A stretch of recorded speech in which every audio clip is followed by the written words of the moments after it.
Programme में एक बार फिर खुश आमदीद। बात हो रही थी सिंध पब्लिक सर्विस कमीशन का मामला है और उम्मीदवारान जो मुतासरा हैं वो छठे रोज़ भी एहतजाज और धरना दिए हुए हैं। मुजाहिरीन का मेरिट, शफाफियत और नताइज के ऊपर जो तहफ़्फ़ुज़ात हैं उनका वो इजहार कर रहे हैं। एतराज़ात के ऊपर तहकीकात कैसे होंगी, ये बड़ा अलमिया है और कोई इसके ऊपर वाज़े तौर पे जो हिकमत अमली है हुकूमत की तरफ से वो हमें नज़र नहीं आ रही। कमीशन बनाना चाहिए, कैसे चीज़ें बेहतरी की तरफ जाएंगी, इस पर बात करेंगे। हमारे साथ मौजूद हैं जनाब सुमरो साहब और उनसे पूछेंगे कि ये एहतजाज छठे रोज़ में दाखिल हो चुका है और इसकी वजूहात क्या हैं। उम्मीदवार मुसलसल सड़कों पे हैं, प्रोटेस्ट कर रहे हैं, मुतालबात रख रहे हैं। आपने किस तरह देखते हैं सुमरो साहब, मामला हल होता हुआ नज़र नहीं आ रहा। बारखा ये हमारा तीसरा फॉलोअप प्रोग्राम है इसके ऊपर। पब्लिक सर्विस कमीशन के जो एदाद व शुमार हैं, 15 लाख से ज़्यादा बच्चे कैंडिडेट्स उसके पोर्टल पे रजिस्टर्ड हैं। ठीक, 25 से 27 हज़ार लोगों को ये मुलाजमतें दे चुके हैं। ये जो पिछला सेटअप है गुज़श्ता 3-4 साल वाला, लेकिन सिर्फ हम 2000 से लेकर आज तक का हम देखेंगे तो तकरीबन सारे इम्तिहानात मुतनाज़ा हैं। सही, उसमें ये जो कंबाइंड कॉम्पिटिटिव एग्जामिनेशन हो या क्या है, जितने भी बदकिस्मती से जब ये चीज़ें आला अदलिया में जाती हैं जनाब पब्लिक सर्विस कमीशन की, तो उसमें रिमार्क्स जज साहबान के बड़े ज़बरदस्त होते हैं। सही, लेकिन आखिर में जो चीज़ें कंक्लूड होती हैं वो पब्लिक सर्विस कमीशन के हक में होती हैं। ये बात भी हम गबोल साहब से पूछेंगे कि हैदराबाद हाई कोर्ट में जितनी भी पिटिशन्स जाती हैं वो कंक्लूड पब्लिक सर्विस कमीशन के हिसाब से जाती है। ठीक, तो जो ये मामला फिर हल क्यों नहीं हो रहा? लीगल फर्टिलिटी से ताल्लुक़ रखने वाले जो अफसरान हैं उनके ऊपर भी उंगलियां उठती हैं कि वो भी अपने रिश्तेदार, भांजे, भतीजों को कर रहे हैं। अभी जो 3 जजेस जो आला अदलिया के नॉमिनेट हुए हैं सिंध से, ठीक, उसमें एक साहब तो ये है, वो है जो संगीन तरह की गलत कारी में मुलविस थे। एक वक्त में वो 2 सरकारी नौकरियां करते थे, वो भी हाई कोर्ट के जज के तौर पे आए। ठीक है। अच्छा, बुनियादी तौर पर देखें जो ये जो एहतजाज कर रहे हैं जी नौजवान, जी, उनका ये है कि पब्लिक सर्विस कमीशन की तश्कील न हो और जो प्रोसीजर है उसको बेहतर किया जाए। ठीक है। अब देखें इसी पब्लिक सर्विस कमीशन में हम मोहम्मद वसीम जो साबिक चेयरमैन जैसे लोग भी हमने देखें बिल्कुल। रिजवान मेमन जिनका बलोचिस्तान का डोमिसाइल था, जाली गलत तरीके से आया, सही, वो भी इसमें था। DG नेब था सिद्दीकी साहब, वो आया, उसने आते ही पहले कमीशन के इम्तिहान में अपने बेटे को मुलाजमत दी। ठीक है। उसके बाद डायरेक्टर एजुकेशन थे एक चन्नड़ साहब, कोर्ट ऑफ करप्ट, जिस दिन रिटायर्ड हुआ दूसरे दिन वो पब्लिक सर्विस कमीशन का मेंबर था। ठीक है। मुजफ्फर लगारी जैसे लोग, कल्पना देवी जैसी शख्सियात, ये सारे पब्लिक सर्विस कमीशन के वो मेंबरान हैं जिनके लिए कोई क्राइटेरिया नहीं है। वो तो आला बच्चे प्रोटेस्ट करने हैं कि मेरिट फॉलो करें, इस तरह अगर लोग आते रहेंगे। अच्छा, प्रोसीजर भी कोई नहीं है। हाँ। आप पसंद आ जाए, आप कल से पब्लिक सर्विस कमीशन के मेंबर हो जाएंगे। मैं पसंद आ जाऊँ कल से तो मैं ये हो तो जाऊँगा। मनपसंद हुई बात हुई ना, तो हम जरा पूछते हैं ना। कोई सर्च कमेटी नहीं है, कुछ भी नहीं। ठीक है, ये बिल्कुल आपने दुरुस्त कहा। अहमद अली गबोल साहब हमारे साथ मौजूद हैं, साबिक जज हैं और सीनियर कानूनदान हैं, बहुत करीब से इस पूरे मामले को भी देख रहे हैं। गबोल साहब खुश आमदीद कहते हैं आपको शो में। बड़ी मेहरबानी। किस तरह देखते हैं? हम पहले भी आपसे बात कर चुके हैं, ज़ाहिर है आपके भी बड़े इससे कंसर्न हैं और ये बड़ा इशू भी हमारे जो अफसरान हैं फ्यूचर के, उनका मामला है। मेरिट का कत्लेआम है, तहफ़्फ़ुज़ात हैं, धरना दिए हुए हैं, पहले भी प्रोटेस्ट करते रहे, अब 6 रोज़ से ये हालिया प्रोटेस्ट भी जारी है। किस तरह देखते हैं इस पूरे मामले को गबोल साहब? सबसे पहले तो ये है कि हमारी सोसाइटी का बहुत खतरनाक गलमा ये है कि हमारे पढ़े लिखे बच्चे जिनको अच्छे तरीके से अपनी तैयारी करनी चाहिए, अपनी पढ़ाई के लिए सोचना चाहिए, वो बैठकर इनके खिलाफ एहतजाज कर रहे हैं पब्लिक सर्विस कमीशन की गलत पॉलिसियों के खिलाफ।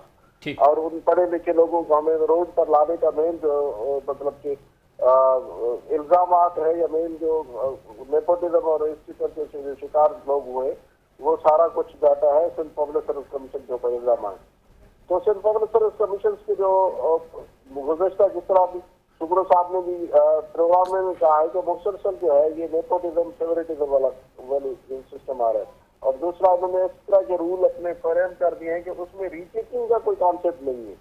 रीचेकिंग नहीं होगी, तो मीन्स उससे आगे हम कैसे कर सकेंगे।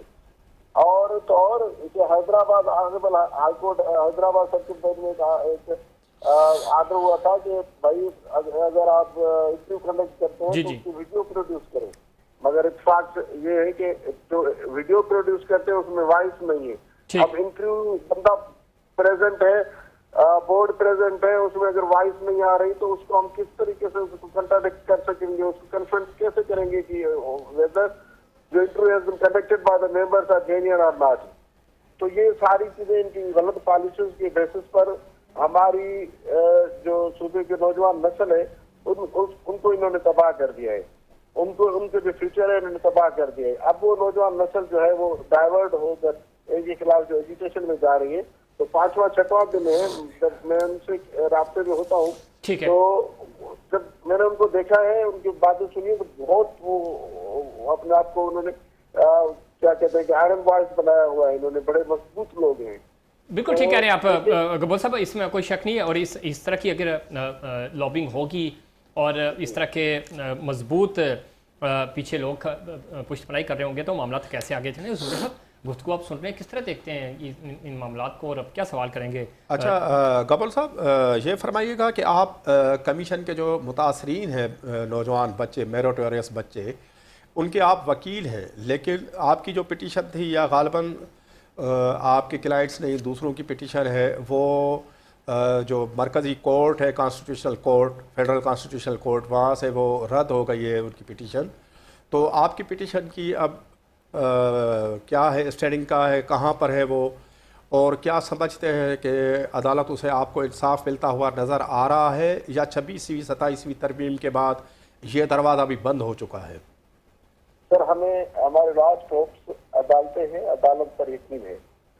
बात यह है कि हमारी जो प्रेयर है वो प्रेयर ये थी कि आप सीसी 2024 को उनको रिजल्ट को ही सस्पेंड करें, मगर बीच में स्टे प्रोसीडिंग के स्टे करके ऑनरेबल कॉन्स्टिट्यूशनल बेंच ने ये किया कि जो है वो प्रोसीडिंग को स्टे कर लिया था, और उन्होंने कहा था कि जो फेल्यूर लोग हैं या उस टाइम जो पटिशनर कंसर्न हुए थे, जो उन्होंने कोर्ट में आए थे, उनको उन पटिशनर्स की जो है काफी चेक करवा ले।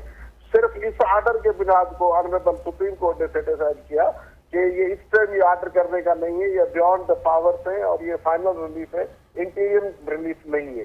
तो ये ऑनरेबल सुप्रीम कोर्ट की ऑब्जर्वेशन ये है कि अगर जो है वो प्रॉपर तरीके से केस चलाने के बाद ये रिलीफ देना है, इंटीरियम रिलीफ है के तहत नहीं है, इस वजह से उन्होंने सेटिस्फाइड ऑनरेबल सुप्रीम कोर्ट ने ऑर्डर कर दिया। बात ये है कि पिटीशन मेंटेनेबल है, स्टिल पिटीशन की प्रेयर अलाइव है। प्रेयर हमारी ये है कि सीसी 2024 का रिजल्ट जो है वो नेपोटिज्म पर है, फेवरेटिज्म है, टेक्निकल, उसमें बहुत सारी बायसनेस और एरर्स है, तो उस वजह से उसको जो है वो नल इनवाइट किया जाए, इसको नल इनवाइट किया जाए। बहुत शुक्रिया जनाब गब्बर साहब, आपने प्रोग्राम में वक्त दिया। सुमर साहब, ज़रा मामलात इस तरह के हैं, बड़ी संगीन नौयत की चीज़ें हैं, अब समझते हैं कि इसका हल आपको आखिरी अगर हल ये है कि इसकी जो पूरा जो स्ट्रक्चर है उसको तब्दील करना चाहिए। ठीक है। अच्छे और ईमानदार अफसरान लगाने चाहिए, सिविल सोसाइटी से भी आने चाहिए, लेकिन उनका कोई प्रोसीजर होना चाहिए। प्रोसीजर है ही नहीं, मतलब जो भी पसंद आ जाए उसको लगा शीरीन नारा जो साहिबा थी, पूरा जो अपना सर्विस का कैरियर था वो सारा जो हुक्मरानों की जी हुजूरी में गुजारा, एक दिन रिटायर्ड होती है, दूसरे दिन वो मेंबर बन जाती है। इस तरह के लोग नहीं आने चाहिए। ठीक है। फिर ज़्यादा नहीं, सिर्फ गुज़श्ता 5 साल की फॉरेंसिक ऑडिट हो जाए, पंजाब फॉरेंसिक लैब से कराई जाए या किसी प्राइवेट साख रखने वाली जो लैब है, रेपुटेबल जो लैब है, उससे अगर आप फॉरेंसिक ऑडिट कराएंगे जो कामयाब उम्मीदवारान हैं, तो सारा दूध का दूध और पानी का पानी। सिर्फ 2024 नहीं, कम अज़ कम पिछले 5 साल में जितनी भी भर्तियाँ हुई हैं उनका आप फॉरेंसिक ऑडिट कराएं तो सारी बात आपके सामने आ जाए। बिल्कुल ठीक आपने। अच्छा, जाते जाते आप ये बताएं कि हम चूँकि थ्रू आउट प्रोग्राम का आगाज़ इस इनके 18 साल पाकिस्तान पीपल्स पार्टी की हुकूमत, पूरे अरसे में कराची को क्या मिला इन 18 सालों में, और कुछ हंसों दुख दर्द कराची के पहुँचे गए या नहीं? ज़फ़र साहब, कराची को तकरीबन कुछ भी नहीं मिला जितना मिलना चाहिए। कुछ भी, तकरीबन कुछ भी क्यों? तकरीबन कुछ भी नहीं मिला, थोड़ा सा मिला है। अच्छा। زیادہ ہم دور نہیں جاتے، صرف پانی کو دیکھتے ہیں نا، کراچی کے جو ترقیاتی منصوبے اربوں خربوں میں مختص تو ہوئے، صحیح، لیکن اس وقت بھی کراچی کی جو روزانہ طلب ہے پانی کی وہ ہے 1200 ملین گیلن پر ڈے، ٹھیک ہے، لیکن کراچی کو پانی ملتا ہے 650 ملین گیلن پر ڈے، وہ بھی مہنگے داموں خرید کے آپ کے، جی سوری، جو 650 گیلن آپ بتا رہے ہیں تو وہ بھی آپ کو مہنگے داموں خریدنا پڑتا ہے، مطلب زیادہ تر تو مہنگے داموں میں، اور آپ تو جہاں رہ رہے ہیں وہاں ٹینکر سے پانی بالکل منگواتے ہیں نا، ایسے 700 ملین گیلن پر ڈے کی کمی ہے، مطلب 40% سے زیادہ شارٹ فال ابھی تک برقرار ہے کہ فور منصوبہ آپ کا اگر مقرر ٹائم پہ نہیں ہوا، پایا تکمیل نہیں پہنچا تو یہ شارٹیج اور زیادہ بڑھ جائے، جو کہ لگ نہیں رہا کہ ہوگا، نہیں۔ اچھا، اس کے بعد دوسرا اہم مسئلہ ہے امن امان سے ریلیٹڈ، ٹھیک، سیف سٹی پروجیکٹ۔ صحیح، اسلام آباد کا سیف سٹی پروجیکٹ 2010 میں شروع ہوا، 15 ارب روپے کی لاگت سے 2014 میں آپریشنل ہو گیا۔ لاہور کا منصوبہ 2014 میں شروع ہوا اور ریکارڈ ٹائم میں 2015 میں مکمل ہوا، ایک سال میں 12 سے 13 ارب روپے اس پہ کاسٹ آئی، وہ مکمل آپریشنل ہے اور بڑی کامیابی ملی ہے اس سیف سٹی پروجیکٹ سے، جس میں کیمرے لگائے جاتے ہیں۔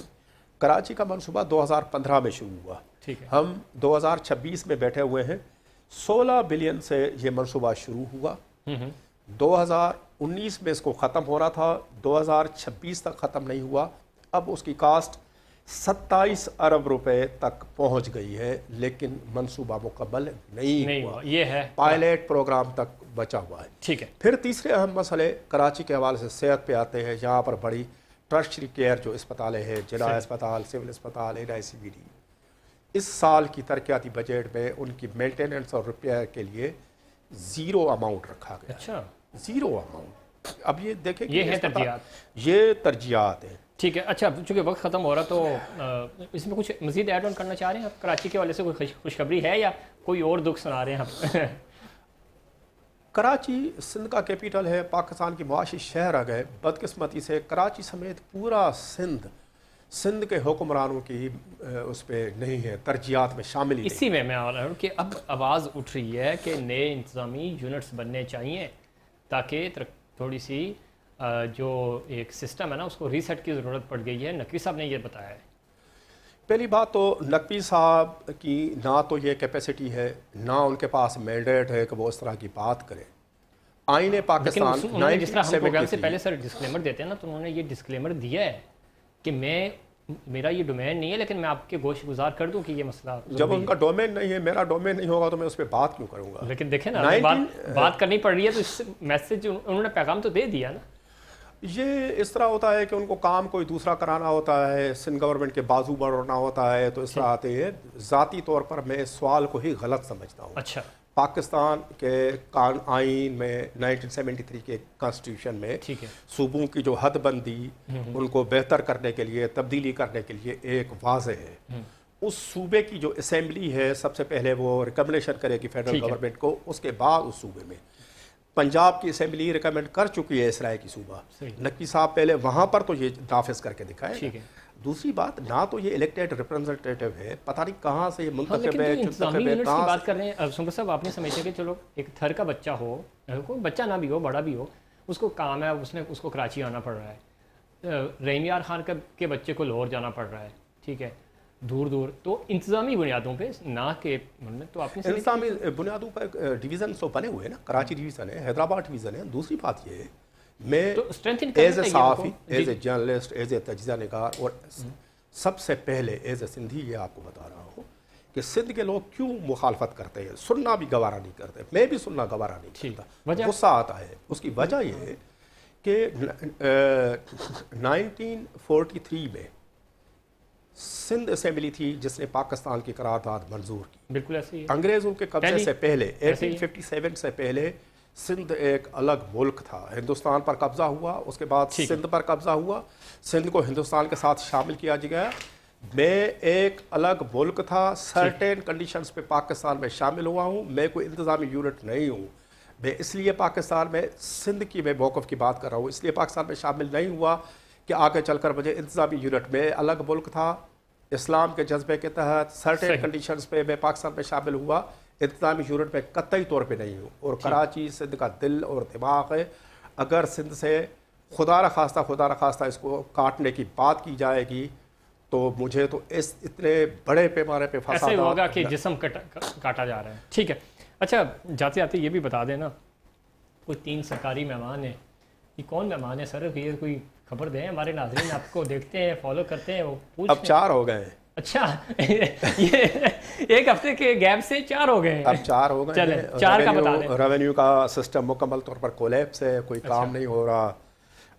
اس میں ایک بات یہ ہے کہ بیچ میں ایک خبر آئی تھی کہ سانگھڑ میں کوئی 3000 ایکڑ وہاں کے ایک مشہور MLA صاحبہ اور اس کی بہن ہے سینیٹر صاحبہ، اچھا انہوں نے لے لیے غلط طریقے سے۔